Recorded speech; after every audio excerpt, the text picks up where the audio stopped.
How do I find my billing address for my debit card? Hi everyone, this is Kit and welcome back to another video, and on today's video we will see how we can find the billing address of the debit card. So without further delay, let's get started with this video.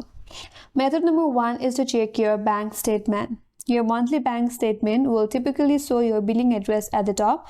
So for that, you have to log in, enter your online banking application or the website, and then view or download the recent statement. There you will see your billing address. Method number 2 is to log in into online banking. You can go to your bank's official website or the application, and if you're logged in, navigate to your account settings. Under that, head towards your profile or personal information, and you will find your billing or mailing address listed under your profile or personal information section.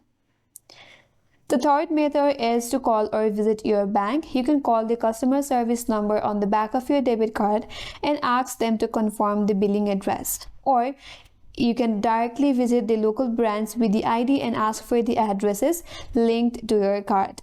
So in this way, you can find the billing addresses for the debit card.